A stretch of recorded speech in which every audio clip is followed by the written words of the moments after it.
살아있는 말씀이 되고 또 이 말씀이 우리 가운데 또 깊게 이해되고 새겨지시길 축복합니다. 오늘 말씀은 되게 유명한 말씀들이죠. 말씀들이 들어있고 또 우리가 복음을 전할 때나 또 복음에 대해 구원의 과정을 얘기할 때 반드시 실은 인용되는 말씀 중에 하나예요. 그래서 지난주에 이어서 하나님의 의에 대해서 말씀을 나누려고 합니다. 먼저 보면 모세가 기록하되 율법으로 말미암은 의를 행하는 사람은 그 의로 살리라 하였거니와 이렇게 말씀하고 있어요. 모세가 기록하되라고 말했으니까 구약의 말씀을 바울 사도가 인용한 것이겠죠. 우리가 성경을 보면 그 말씀이 레위기 18장 5절이라는 사실을 우리가 알 수 있어요. 레위기 18장 5절은 뭐라고 말씀되어 있냐면 너희는 내 규례와 법도를 지키라. 사람이 이를 행하면 그 의로 그로 말미암아 살리라. 나는 여호와이니라 라고 하는 말씀이죠. 이 말씀을 사도 바울이 하나님의 의를 설명하기 위해서 인용하고 있는 것을 보게 돼요. 그러면 여기서 우리가 율법이 요구하는 것을 한번 생각해 볼 수 있어요. 아까 말한 것처럼 너희는 내 규례와 법도를 지키라. 사람의 일을 행하면 그로 말미암아 살리라. 이렇게 말씀하셨어요. 그러면 이것을 보면 첫 번째로는 율법을 행하는 자가 살리라 그랬어요. 살게 될 것이다. 그것을 사도 바울은 의를 설명하는 데 사용하고 있습니다. 그러니까 율법을 행하는 사람이 생명을 얻는 거예요. 율법을 행하는 사람이 의를 얻는다고 율법은 그렇게 요구를 하고 있어요. 그러니까 율법이 너희들이 이 율법을 지키면 그러면 생명을 얻고 의를 얻을 것이다. 그러니까 행하는 자가 생명을 얻는 거예요. 그럼 당연한 말이지만 한 번 더 곱씹어야 될 말이 있다면 만약에 의를 행하지 못한다면 뭘 못 얻는 거예요? 생명과 의를 얻지 못하는 거죠.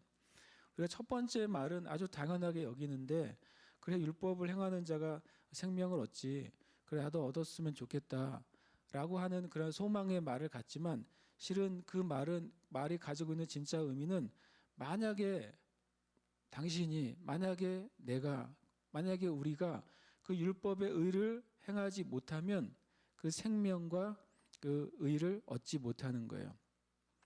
율법을 행하지 못하면 그런 일이 벌어질 거라고 말씀하고 있어요. 그러면 이제 문제는 뭐냐면 우리 인간의 현실이고 그 사람의 본질이에요. 사람의 본질이 타락함으로 말미암아서 어떤 상태에 이르렀냐면 그러나 누구도 그 율법을 온전히 행할 수 없는 상태가 된 거예요. 능력이 아닙니다. 때로는 우리가 어떻게 그 많은 율법을 다 행해 나는 그런 걸 다 기억할 수도 없고 행할 수도 없지. 능력의 의미로 생각해요. 그러나 사람마다 능력이 다르잖아요. 어떤 사람은 아침에 더 잘 일찍 일어날 수 있는 그런 사람이 있어요. 어떤 사람은 또 밤새도록 또 무엇을 할 수 있는 그런 사람도 있어요. 어떤 사람은 똑같이 걷거나 똑같이 뛰어도 더 잘하는 사람이 있고 못하는 사람이 있어요. 그러니까 능력으로 이 의를 행하고 못하고를 사람의 능력과 편차로 생각하면 굉장히 어려워져요. 그러나 실은 동일한 선상에서 주님 말씀하시는 것은 뭐냐면 우리는 율법을 온전히 행할 수 있는 상태가 아닌 거예요. 우리의 본질의 상태가 어느 누구도 그 사람의 그 육신과 뭐 지능이나 감정의 상태와 상관없이 인간의 본질이 타락한 본질이 율법을 행할 수 없는 상태가 된 거예요. 그러니까 1절 첫 번째와 두 번째 조건이 이 세 번째 조건에 의해서 완전히 다 커버가 되어버려요. 그래서 결론적으로 어떻게 말할 수 있냐면 그러므로 율법을 통해서 의를 얻을 사람은 없다. 그것이 율법이 요구하는 것의 의미예요. 율법은 선한 거예요. 왜냐하면 율법은 하나님이 주신 거거든요. 왜냐하면 이 레위기의 말씀에서 너희는 내 규례와 법도를 지키라. 사람이 이를 행하면 그로 말미암아 살리라. 그 다음에 뒤에 붙여진 게 나는 여호와니라 라고 말씀하세요. 그러니까 이 율법을 준 분이 하나님이시라는 거죠. 하나님이 우리에게 주신 것이 악한 것이 없다고 성경은 말씀하세요. 율법은 악하지 않아요. 그런데 그 율법을 통해서 의를 얻거나 생명을 얻을 수 있는 우리의 존재의 상태가 악한 거예요. 그래서 그것을 먼저 율법이 요구하는 게 무엇인지를 우리에게 말씀하고 있어요. 그럼 율법과 반대되는 의가 바로 믿음의 의인데요. 6절과 7절에 보면 믿음으로 말미암는 의는 이같이 말하되, 재미있는 표현이에요. 그러니까 믿음의 의가 말한다라고 표현하고 있어요. 그러면서 믿음의 의가 너의 마음에, 여기서 너는 모든 인류를 말하겠죠. 누가 하늘에 올라가겠다 하지 말라. 이만 누가 하늘에 올라가겠느냐라고 말하지 말라. 그거는 이미 부활하여서 올라가신 예수님을 다시 끌어내리려고 했냐는 것과 같은 의미예요. 또 누가 무적행에 내려가지 말라. 이미 무적행으로부터 부활하신 주님을 다시 죽은 자 가운데서 내가 올리겠다. 무엇으로요? 나의 의로. 나의 의로운 행위로 하나님을 다시 이 땅에 오게 하고, 예수님을 다시 이 땅에 오게 하고, 나의 의와 나의 행위로 예수님을 다시 부활시키게 하겠다고 말하지 말라라고 말씀하세요. 이것은 바로 이제 믿음의 의의 요구예요. 그런데 이 원문은 뭐라고 되냐면 신명기에 보면 이렇게 말씀하고 있어요. 신명기 30장 12절 13절을 이 바울이 또 인용하고 있는데 이렇게 말하고 있습니다. 하늘에 있는 것이 아니니 네가 이르기를 누가 우리를 위하여 하늘에 올라가 그의 명령을 우리에게 가지고 와서 우리에게 들려 행하게 하랴 할 것이 아니요 이것이 바다 밖에 있는 것이 아니니 내가 이르기를 누가 우리를 위하여 바다를 건너가서 그의 명령을 우리에게로 가지고 와서 우리에게 들려 행하게 하라 할 것도 아니라. 쉽게 말하면 뭐냐면 믿음의 의의 요구는 무엇을 의미하냐면 네가 너의 행위로 하늘이나 땅에서 의를 찾아낼 수 없다는 걸 말하는 거예요. 그러니까 사람들이 내가 의로운 행위를 통해서 어딘가로부터 또는 의로운 어떤 행위로부터 마치 하늘에 올라가는 것처럼 땅속에 감춰져 있는 걸 찾아내는 것처럼 사람의 의의 행위로 우리가 의를 얻을 수 있고 생명을 얻을 수 있다라고 말하지 마라. 이것이 믿음이 말하는 요구라는 거예요. 그런 성경에 보면 첫 번째 그거죠. 하늘이나 땅에서 의를 찾지 말라.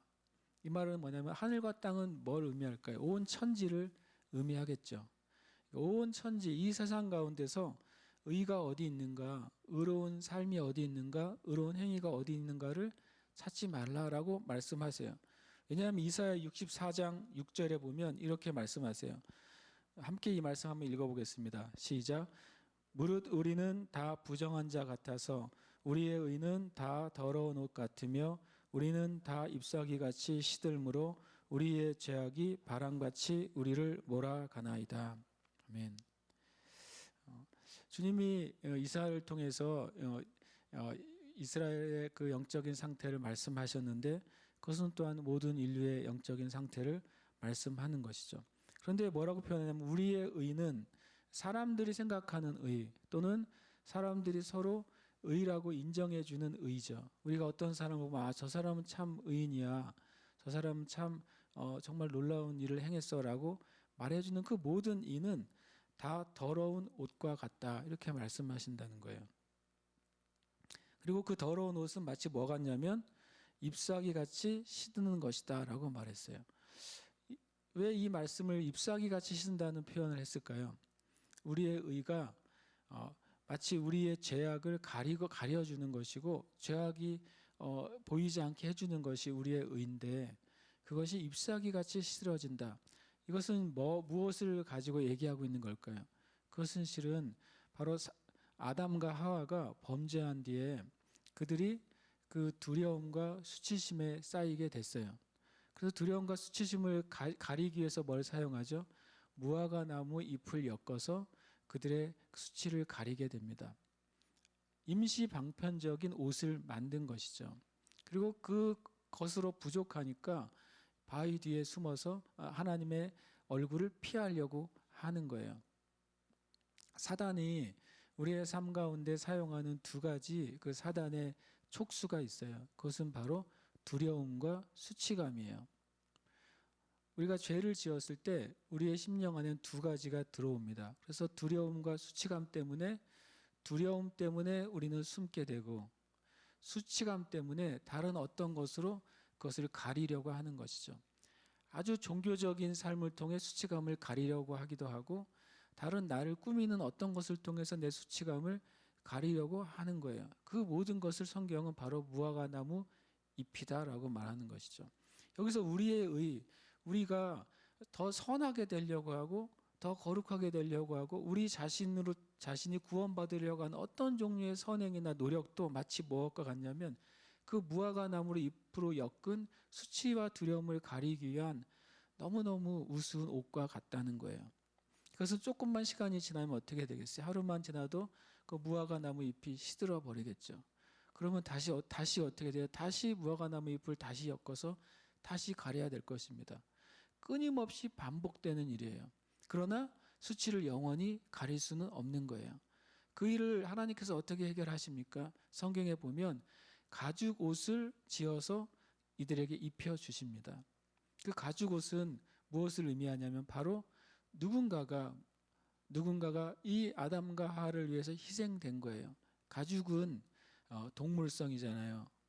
무화과 잎은 식물성이잖아요. 무화과 잎을 떼기 위해서 나무를 톱으로 자르지는 않잖아요.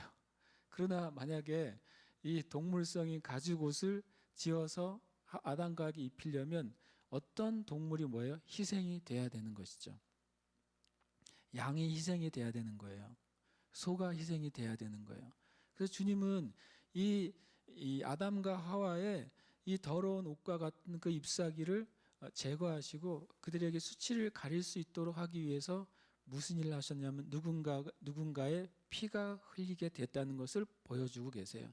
그것이 바로 예수 그리스도의 대속의 죽음을 보여주시는 거죠. 우리 스스로는 우리가 가지고 있는 어떤 종류의 자원이나 자료로는 우리의 그 죄의 수치, 죄로 말미암은 영의 두려움을 가릴 수가 없어요. 그런데 하나님이 이 동물을 희생시키시고 그 피를 흘림으로 말미암아 얻은 그 가죽을 가지고 이 아담과 하와를 가려주셨을 때 그것도 임시적이지만 그러나 무화과 나무와는 비교될 수 없게 많은 시간 동안 그의 일생 동안 육신이 살아있는 동안은 그것을 가려주게 되는 것이죠. 나중에 예수님께서 피를 흘리시고 우리의 그 어린 양이 되셔서 십자가에서 죄를 지시고 죽으신 후에야 우리가 영원히 우리의 수치가 제거되는 의의 옷을 입게 되는 거예요. 그 의의 옷을 입는 과정을 성경은 스가랴서에서 말씀하고 있어요. 스가랴 3장에 보면 스가랴가 하늘에서 일어나는 환상을 보게 됩니다. 그 가운데 이런 말씀을 합니다. 여호와께서 자기 앞에 선 자들에게 명령하사 그 더러운 옷을 벗기라 하시고 또 여호수아에게 이르시되 내가 내 죄악을 제거하여 버렸으니 내게 아름다운 옷을 입히리라. 여기서 스가랴가 환상 가운데 본 것은 대제사장 여호수아에게 더러운 옷이 입혀졌는데 그것을 하나님께서 이 대제사장 여호수아 안에 있는 더러운 옷을 벗기고 죄악을 제거하고 아름다운 옷을 입히라고 하는 그 과정을 환상으로 보게 됩니다. 그런데 우리가 아는 것처럼 여호수아, 호세아는 다 누구의 이름입니까? 바로 예수님의 이름이에요. 여호수아와 호세아와 예수님은 히브리어로 다 예슈아인 거예요. 바로 이 스가랴가 본 대제사장 여호수아는 바로 대제사장이신 예수님을 보여주신 것입니다. 예수님이 하신 일이 바로 이것이죠. 마치 여호수아에게 더러운 옷이 입혀졌어요. 예수님께서 십자가에서 모든 인류의 더러운 죄를 입으신 거예요. 그리고 대신 우리를 위해 죽으신 것이죠. 그분이 이제 하나님의 보좌에 갔을 때 하나님께서 예수님의 그 피를 제사를 받으시고 이 옷을 벗기십니다.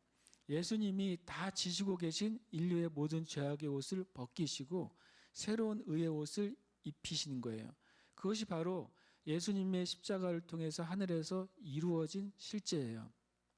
그래서 우리가 그 대제사장이신 여호수아, 대제사장이신 예수아이신 예수님을 우리가 믿을 때 우리의 더러운 죄악의 옷이 벗겨지고 더러운 의가 제거되고 진짜 아름다운 옷, 믿음의 의, 믿음의 생명을 얻게 되는 거예요.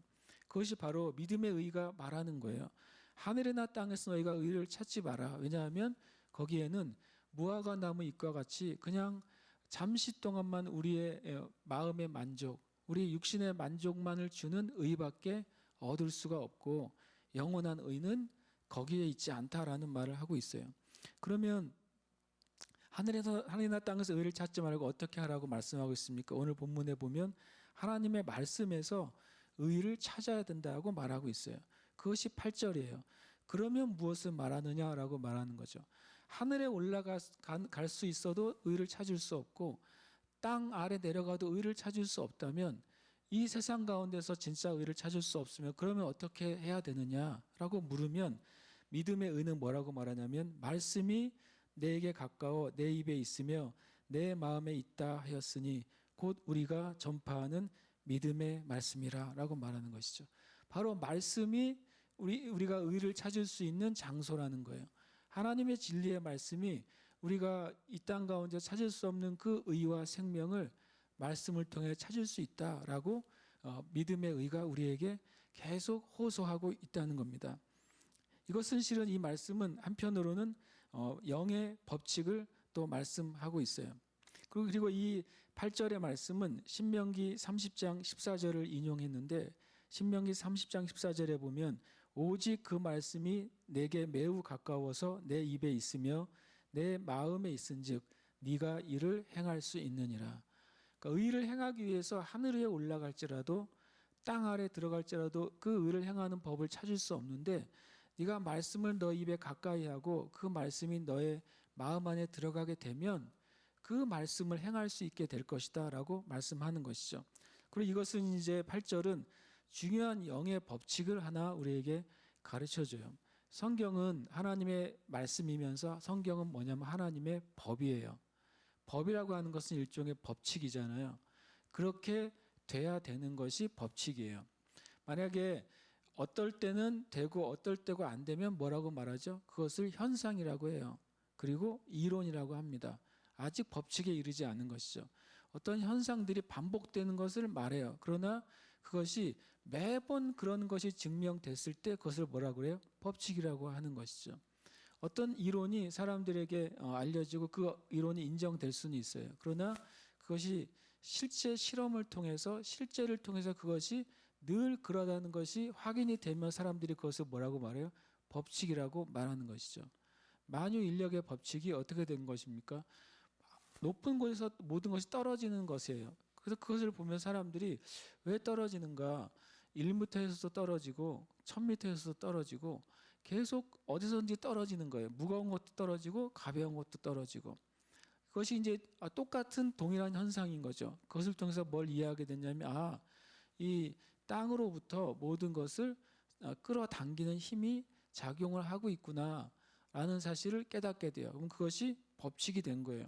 성경을 읽을 때 성경의 법칙들을 우리가 잘 살펴봐야 돼요. 많은 이야기와 많은 메시지와 또 많은 계시와 또 진리들이 있지만 그 안에는 동일한 법칙들이 여러 가지가 작동을 하고 있어요. 그 중에 하나의 법칙이 바로 이 8절이 설명해 주고 있어요. 첫 번째로는 진리, 말씀이 사람의 마음으로 들어갈 때만 믿음이 발생한다는 거예요. 말씀이 뭐라고 말하고 있냐? 8절에 보면 말씀이 너에게 가까워 내 입에 있으며 그랬어요.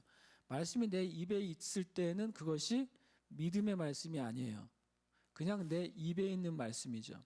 이것은 내 생각에 있는 말씀일 뿐이에요. 그러나 그것이 나에게 믿음의 말씀은 아니에요. 그런데 그 말씀이 내 마음에 있게 됐을 때, 내 입에 가까워져 있다가 내 마음 안으로 들어가게 될 때, 그것은 우리의 심령을 말하는 것이죠.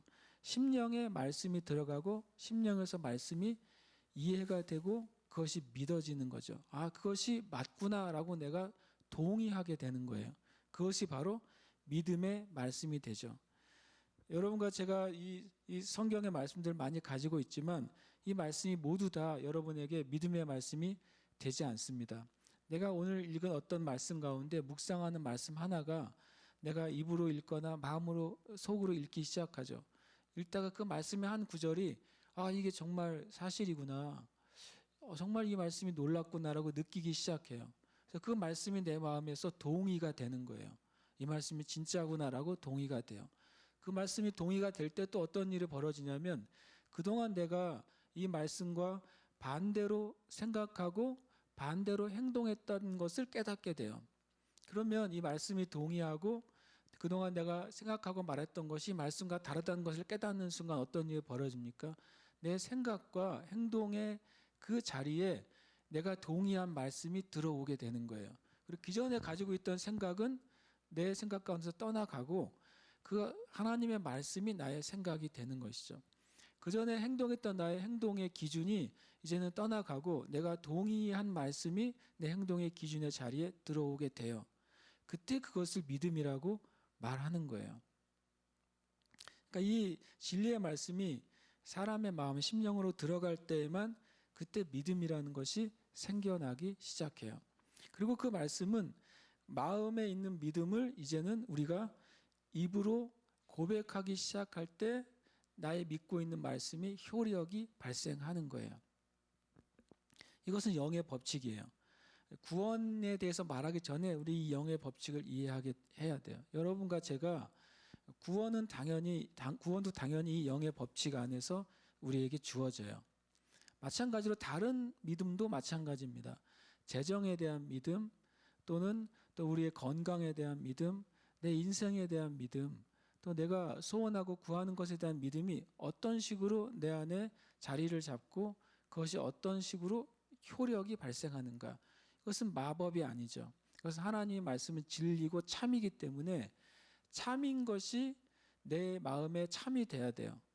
그리고 그 참인 진리가 내 고백하는 입술에도 참이 돼야 돼요. 그러면 내 삶에 그것이 참이 되는 거예요.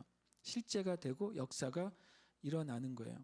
이것이 바로 영의 법칙이 이 9절 10절에서 그대로 적용을 하고 있어요. 네가 만일 내 입으로 예수를 주로 시인하며 또 하나님께서 그를 죽은 자 가운데서 살리신 것을 내 마음에 믿으면 구원을 받으리라. 첫 번째 영의 법칙과 적용을 해본다면 진리가 사람의 마음으로 들어갈 때 믿음이 발생한다고 그랬어요. 내 마음에 믿을 때만 구원의 은혜가 시작이 되는 거예요. 그리고 또 10절에 보면 영의 법칙이 1절, 2절이 같이 합해서 나오게 됩니다. 사람이 마음으로 믿어 의에 이르고 입으로 시인하여 구원에 이르느니라. 이게 재미있게도 입으로 들어가서 입으로 나와요. 말씀이 처음에 내 입에 있으며 라고 말했잖아요. 입은 말씀이 들어가는 통로를 말하죠. 이 입은 말씀이 들어가는 통로이기 때문에 때로는 귀가 될 수도 있어요. 표현은 입이지만 누군가에 들려주는 말씀을 내가 귀로 들을 수 있습니다. 그렇죠? 때로는 눈이 될 수 있어요. 내가 눈으로 하나님의 말씀을 읽을 때 그 말씀이 내 생각 안으로 들어오는 것이죠. 또 말 그대로 입이 돼요. 내가 말씀을 읽을 때. 그래서 입은 바로 우리의 삶 가운데 말씀이 들어오는 모든 통로를 의미해요. 그 말씀이 우리 안으로 들어왔습니다. 그런데 그것을 내 심령 안으로 집어넣기 전까지는 이것이 믿음이 되거나 실제가 되지 않는 거예요.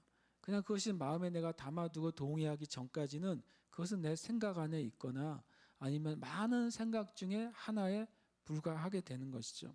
그러나 내 마음에 그것을 동의하고 웰컴하기 시작할 때, 그것을 내가 적극적으로 주님의 말씀에 내가 그것을 기쁘게 생각할 때 믿음이 생기고요. 그것을 내가 입으로 시인할 때 효력이 발생해요.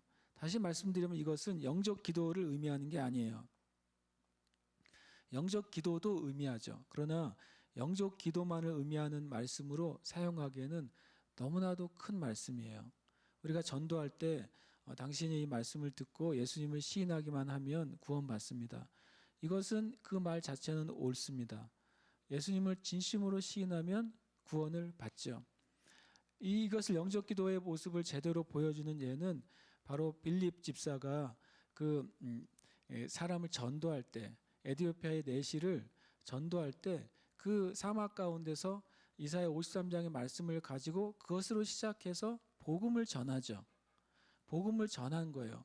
풀 복음을 전했어요. 빌립은 이사야 53장에 그 고난받는 종의 이야기를 통해서 그 고난받는 종이 자기의 죄 때문에 죽은 것이 아니라 많은 사람을 위해서 죽었다는 사실, 그리고 그 고난받는 종을 통해서 모든 사람들이 의롭게 될 것이라는 사실을 가지고 예수님 행하신 일을 복음을 전한 거예요.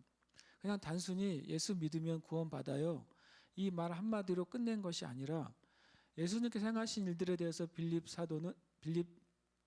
집사는 끝까지 복음을 전했죠. 복음을 듣고 나니까 이 내시가 뭐라고 말합니까? 내가 이 말씀을 듣고 보니까 지금 내가 세례를 받고 그리스도인이 되는데 무슨 문제가 있겠느냐라고 말해요. 그랬더니 이 빌립 집사가 뭐라고 말하냐면 원문에 보면 당신이 정말 예수님을 당신의 주라고 시인한다면 그렇게 할 수 있습니다라고 말하죠. 그랬더니 이 내시가 원문에 이렇게 되어 있습니다. 내가 예수님을 나의 주인으로 고백합니다라고 말을 해요. 한글 성경엔 그 부분이 빠져 있어요. 그러나 영어 성경 대부분은 그 부분이 들어가 있어요. 그러니까 이 빌립이 복음을 전했고 그 내시는 자기 입으로 예수님은 나의 구원자시오, 예수님은 나의 주인입니다라고 시인합니다.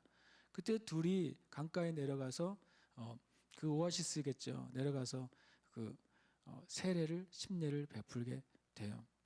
여러분과 제가 이것은 영적 기도할 때도 당연히 필요한 말씀이죠. 그러나 그뿐만 아니라 우리의 모든 우리의 삶에서 내가 말씀을 의지해서 말하는 것이 필요한 거예요. 이 말씀, 내가 읽은 말씀이 나에게 믿음이 되고 동의가 돼서 내 입으로도 그 말씀을 시인하는 삶, 내 입으로도 그 말씀을 고백하는 삶을 살 때 그 말씀의 효력이 나타나는 것입니다. 저와 여러분과 제가 말씀을 통해 믿게 된 그 말씀을 입으로 고백하는 삶을 사시기를 축복합니다. 그것이 참 우리의 삶에 너무나도 중요한 훈련이 되는 거예요. 저 여러분이 이미 구원받은 하나님의 백성들 믿습니다. 그러면 이 말씀이 이제는 우리에게 이제 다 쓴 말씀이 되느냐? 그렇지 않습니다. 이제부터는 여러분이 이 말씀, 이 영의 법칙처럼 여러분이 말씀을 읽을 때 그 말씀을 마음으로부터 깊이 동의하십시오. 아, 이 말씀에 내가 온 마음을 다해서 동의합니다. 이 말씀이 진짜인 것을 내가 정말 진심으로 의지하고 믿습니다. 이런 믿음의 고백과 시인이 필요해요. 그럼 여러분 지금 여러분의 삶 가운데 하나님의 은혜가 필요한 영역이 어디에 있습니까? 그러면 그 하나님의 은혜가 필요한 영역과 관계되어 있는 말씀을 찾으셔야 돼요. 그걸 언제 찾아요? 라고 누가 그러더라고요. 찾기가 너무 힘들어요. 그렇게 누가 어떤 분이 말하길래 제가 그랬어요. 사고 싶은 물건을 사기 위해서는 1시간도 인터넷으로 쇼핑을 하지 않습니까? 똑같은 옷, 내가 보기엔 똑같은 옷인데 그 똑같은 옷인데도 자기가 마음에 드는 색상과 사이즈와 무늬를 찾기 위해서 요즘 수도 없이 눈이 빠져라 그 인터넷을 뒤지는 게 우리 아니에요. 그렇잖아요. 그 물건 하나를 찾기 위해서. 그리고 그러다가 내 마음에 딱 맞는 물건을 찾으면 엄청 기뻐하면서 그 물건이 품절이 되기 전에 신청을 해야 되잖아요. 그런데 또 기다려서 그 물건이 문 앞에 택배로 도착을 하면 또 얼마나 기뻐하는지 그렇잖아요. 저도 기뻐해요. 그러면서 그런 것은 우리가 쉽게 하면서 내 상황에 합당한 말씀을 성경에서 찾는 것은 왜 이렇게 힘들어하는지 모르겠어요. 그 물건 하나를 받아도 기쁜데 만약에 여러분의 어떤 상황에 합당한 딱 맞는 말씀을 성경을 내가 1시간을 막 뒤져서 찾게 되면 실은 더 기뻐해야 돼요.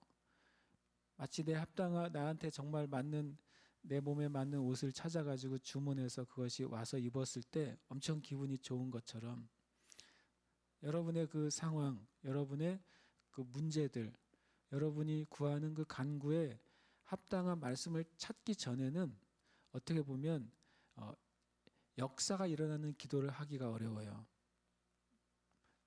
우리의 기도가 정말 역사가 일어나기를 바란다면 그 말씀이 그 역사가 일어날 수 있는 하나님의 약속을 찾아내야 돼요. 그 찾는 시간은 헛된 시간이 아니에요. 그 찾는 시간은 엄청 가치 있는 시간이고 저는 그 찾는 시간 자체가 주님께 기도하는 시간이라고 생각해요. 그 말씀을 찾으면 이제 그 말씀을 여러분의 마음에 넣어야죠. 넣은 다음에 그 찾은 말씀을 가지고 이제 기도하는 거예요. 그것이 입으로 시인하는 거예요. 주님, 저는 이 말씀이 하나님의 말씀인 것을 믿습니다. 저의 이 경우, 저의 이 문제, 저희 해결되지 않은 이 부분에 이 말씀을 딱 맞는 말씀의 짝임이라고 저는 믿습니다. 주님, 저는 이 말씀을 근거로, 주님이 하신 약속을 근거로 기도합니다. 주님, 이 기도에 응답해 주시옵소서. 이것은 정말로 하나님이 들어주시는 기도가 될 수밖에 없는 거예요. 하나님이 들으시는 예배가 될 수밖에 없는 거예요. 저와 여러분이 그렇게 기도하고 그렇게 예배하시길 축복합니다. 함께 이 시간 기도하십시다.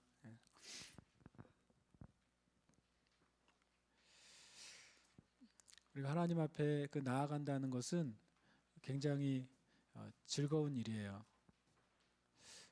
굉장히 즐겁습니다. 그렇지 않습니까?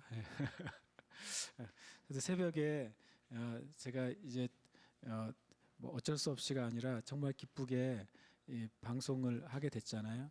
그래서 이제 방송을 하고 이제 1시간 동안 찬양을 틀어놓고 기도를 할 때 먼저 저는 이제 돌아 앉아서 말씀을 읽어요. 말씀을 이제 제가 이제 읽기로 한 말씀을 쭉 읽습니다. 말씀을 읽은 다음에 그다음에 주님께 엎드려요. 엎드리면서 내가 주님, 제가 주님 앞에 있는 거죠. 주님의 발 앞에 있는 거예요. 성경적으로는 우리가 주님께 엎드릴 때 주님의 발등상 앞에 엎드린다고 표현하는 거죠. 성경적으로는 법궤는 바로 하나님의 발등상이라고 말해요. 법궤 위에 속죄소가 있고 속죄소 위에 두 그룹이 이렇게 서로 마주보고 엎드려 있는 것이죠. 그때 하나님이 거기에 발을 놓으시는 거예요. 발을 놓으시는 표현이 뭡니까? 바로 우리의 기도를 듣겠다. 또 나의 사정을 듣겠다. 나의 예배를 받겠다라고 하는 하나님의 그 의사 표시예요. 우리가 주님 앞에 그렇게 말씀을 읽고 그 말씀을 근거로 엎드리시길 축복해요. 지금 우리가 집에서 많은 시간을 보내잖아요. 참 엎드리기 좋은 시기예요. 물론 많은 일들이 있겠지만 그러나 시간을 정해서 부모님들이 아이들과 있다면 부모님 중에 한 명이 아이들을 보고 부모님 중에 한 명이 나머지는 다른 방에 들어가서 이렇게 주님께 엎드리는 시간을 가져보시기를 축복합니다.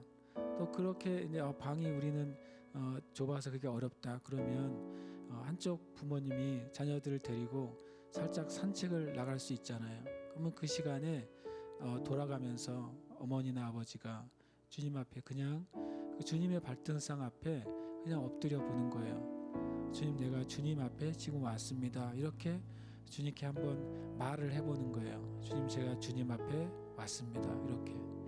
또 혼자 또 생활하신 분들은 더 좋죠. 주님 앞에 시간을 정하시길 축복합니다. 다니엘의 그 기도가 다니엘이 10대에 잡혀가서 그가 90이 넘어서까지 살았다고 성경은 기록하는데 그때까지 평생을 하루에 3번 무너진 예루살렘, 무너진 나라, 죄 때문에 그 멸망받은 민족이 회복되도록 성전 파괴된 성전이 회복되도록 다니엘이 그렇게 하루 3번 예루살렘을 향해서 간절히 엎드렸어요. 그때 하나님께서 예레미야에게 하신 그 언약을 다니엘과 같이 그 언약을 믿고 말씀을 믿고 의지해서 기도한 그 기도에 그 응답하셔서 그 예언을 성취하십니다.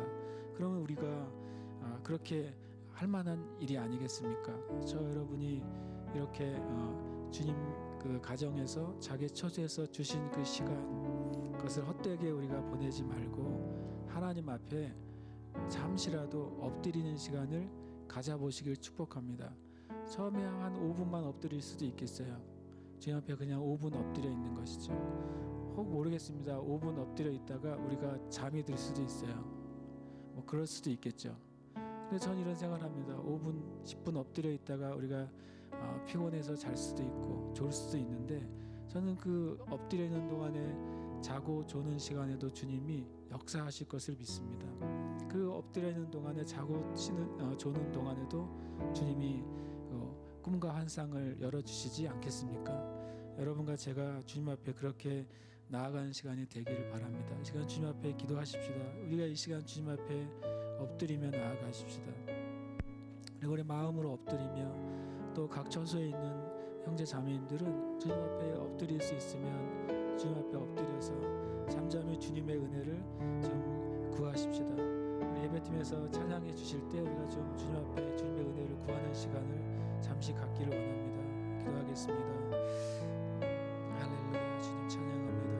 주님 영광과 존귀를 인해 감사합니다.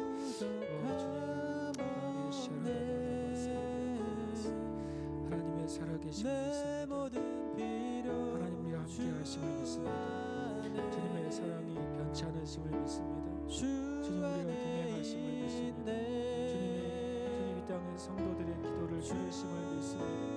우리의 예배를 받으심을 믿습니다. 주님 우리가 주님 앞에 엎드릴 때 이 자리에 와 계심을 믿습니다. 우리의 기도를 들으시겠다고, 우리의 마음을 살펴보시겠다고, 나의 간구에 응답하시겠다고 결정하신 그 마음을 가지고 주님의 그 발을 우리 앞에 내려놓으실 줄 믿습니다. 하나님 주님을 다시 한번 간구합니다. 하나님 마리아가 주의 발치에 앉아서 주의 말씀을 사모했던 것처럼 하나님 살아있는 하나님 앞에 사랑하는 모든 성도들이 주 앞에 그렇게 엎드리는 자들이 되기를 원합니다. 주님의 보좌 앞에 엎드리게 해주시옵소서. 살아계신 주님 앞에 엎드리게 해주시옵소서. 하나님 우리가 하늘을 다닐지라도 땅속을 다닐지라도 이 땅에서는 참된 것, 어려운 것, 선한 것 주님 그것을 찾을 수가 없습니다. 우리 안에서도 찾을 수 없고 우리의 행위에서도 찾을 수 없고 이 땅의 역사 가운데도 찾을 수가 없습니다. 그러나 주의 말씀 안에 우리의 길이 있으면 주의 말씀 안에 진리의 길이 있고 주님의 말씀 안에 치유의 길이 있고 주의 말씀 안에 생명 얻는 길이 있습니다. 하나님 구하오니 이 시간 주님 엎드려 있는 그 자매들의 그 머리마다 주님 이 시간 안수하여 주시옵소서. 주 앞에 기도하는 그 자매들의 그 머리마다 이 시간 안수하여 주시옵소서. 주님 앞에 엎드려 기도하는 형제 자매들과 이 교회 성도들 가운데 함께 예배하는 모든 형제 자매들의 머리마다 안수하시고 치유하시며 회복해 주시옵소서. 마음을 치유하시고 영을 치유하시고 회복하시옵소서. 육신을 치유하시고 질병을 고치시며 하나님 장애로부터 치유하여 주시옵소서. 모든 막혀있는 몸의 모든 영향력들이 회복되게 해 주시옵소서. 모든 막혀있는 생각과 마음과 감정의 모든 문들이 열리게 해 주시옵소서. 우리 심령에 막혀있는 미혹과 어둠으로부터 안개와 같이 우리의 마음을 가리고 있는 것으로부터 주님 해방시켜 주시고 회복시켜 주시옵소서. 시간 주 앞에 엎드리오니 그 은혜로 그 놀라운 은혜의 길로 생명의 길로 회복의 길로 우리를 이끌어 주시옵소서. 할렐루야. 바레스레라 바라바라바 바레스레라 카마바라바라바 오레바라라 스레라 바라바라바 할렐루야. 바라라스레라 바라바라바라바 할렐루야. 바라바라바 스레라 바라카바라바라바 할렐루야. 주님을 찬양합니다. 주님을 찬양합니다. 주님의 시간 임재하시고 복해 주시옵소서. 주님 우리 가운데 주의 회복을 주님 명령하시옵소서. 주님의 치유를 명령하시옵소서. 주님의 은총을 명령하시옵소서. 우리 영이 더 깊이 주님의 영역 안으로 들어가게 하시옵소서. 우리의 자아가 더 주님 안으로 온전히 들여지게 해주시고 받쳐지게 해주시옵소서. 하나님 주 앞에 나아갈 때 우리 자신의 욕심과 정욕과 우리가 가지고 있는 미혹들이 다 떨어져 나가게 하시고 오직 십자가에 달리신 주님만 보게 해주시옵소서. 오직 십자가에 달려 죽으시고 부활하신 그 영광의 주님만 보게 해주시옵소서. 영광의 주님을 바라보게 해주시고 영광의 빛 가운데 주님을 만나게 해주시옵소서. 지금 이 시간 엎드려 있는 모든 자매들의 그 심령 가운데 생명의 빛으로 영광의 빛으로 주님 임하여 주시옵소서. 생명의 빛으로 영광의 빛으로 임하시옵소서. 주님 이 시간 생명의 빛으로 영광의 빛으로 임하시고 깨닫게 하시는 은총으로 임하여 주시옵소서. 깨닫게 하시는 은총으로 주님 임하여 주시옵소서. 지금 이 시간 치유하시며 지금 이 시간 회복하시옵소서. 모든 어둠의 일들이 떠나가게 하시옵소서. 예수의 이름으로 교회와 모든 자매들 가운데 임하여 있는 또 속이고 있는 모든 어둠의 잔재까지도 예수님의 이름과 그 놀라운 영광의 빛 가운데서 떠나갈지어다. 모든 어둠의 일은 떠나가며 영광의 일 진리의 일이 형제자매들의 삶 가운데 가정 가운데 임할 것을 주님의 이름으로 선포하며 축복합니다. 하나님 우리가 주 앞에 엎드려 있을 때 우리의 삶 가운데 새일 행하심을 봅니다. 주 앞에 엎드려 있을 때 주님이 각자에게 주신 놀라운 하늘의 축복의 금고의 문이 열리는 것을 봅니다. 하나님, 기도가 하나님이 주신 그 축복의 문을 열 열쇠입니다. 기도가 우리에게 허락된 권세의 문을 여는 열쇠입니다. 기도가 하나님의 계시의 문을 여는 열쇠입니다. 기도가 하나님의 치유의 문을 여는 열쇠입니다. 하나님 아버지, 구하오니 지금처럼 하나님 주의 교회와 모든 성도들이 함께 믿음과 자매들이 지금처럼 주 앞에 엎드리는 시간을 갖게 하시옵소서. 주 앞에 엎드려 간구할 때 주님 놀랍게 임재하시며 회복하시며 치유하시는 은혜를 각 가정마다 보게 해주시옵소서. 그 놀라운 그 간증들이 각 가정마다 일어나게 해주시옵소서. 주 앞에 엎드릴 때 역사하신 그 은혜를 각 가정마다 보여주시고 증거하여 주시고 나타내 주시옵소서. 하나님은 살아계십니다. 하나님은 살아계셔서 역사하십니다. 하나님은 살아계십니다. 하나님은 살아계셔서 믿는 자들의 기도에 응답하십니다. 하나님은 살아계십니다. 하나님은 살아계셔서 이 대한민국 가운데 열방의 어둠을 걷어가시며 모든 하나님의 두려움을 걷어가시며 사망의 권세를 걷어가십니다. 하나님, 우리가 주 앞에 엎드릴 때 주님의 몸된 교회가 주 앞에 엎드릴 때 하나님 주의 종들이 주 앞에 엎드릴 때 주님께서 귀를 향하십니다. 더 주 앞에 엎드리게 하시며 주의 은혜를 구하게 하여 주시옵소서. 지금 이 시간 우리가 주 앞에 겸손하게 주 앞에 엎드리오니 주님, 지금 이 시간 우리의 심령 가운데 참된 회개를 주시고 참된 회개가 일어나게 하시고 참된 고백이 일어나게 하시고 참된 믿음의 찬양이 일어나도록 주님 역사해 주시옵소서. 각 가정마다 지금 예배드리는 처소마다 그거 주시고 주님 이 시간 예배드리는 이 아버지 하나님 교회 가운데 주님의 거룩한 영으로 임재하시고 회복하시는 영으로 임재하시고 깨닫게 하는 영으로 임하여 주시옵소서. 할렐루야. 주님 곁에 계신 주님을 찬양합니다. 주님 감사드리며 영광과 찬양 올려드립니다.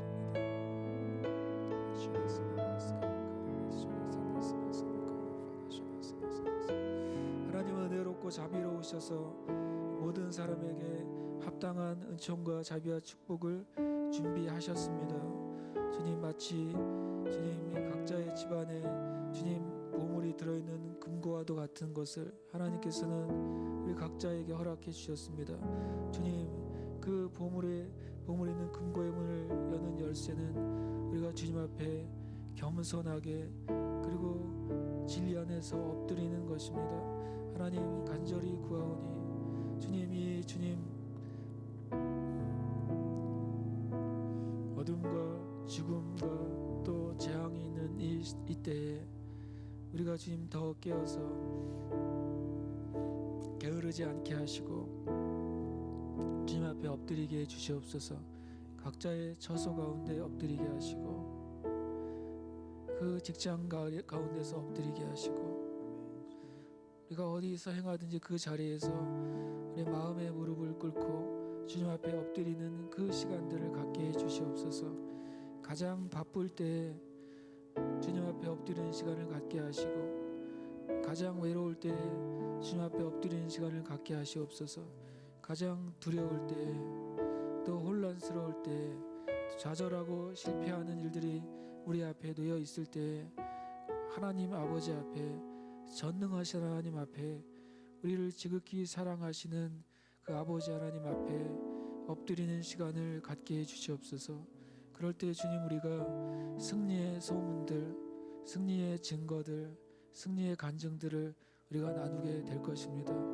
주님, 우리가 주님 앞에 엎드릴 때 주님 우리의 심령 가운데서 일하실 것이고 주님, 우리가 주님 앞에 엎드릴 때에 우리의 삶 가운데 역사하실 것입니다.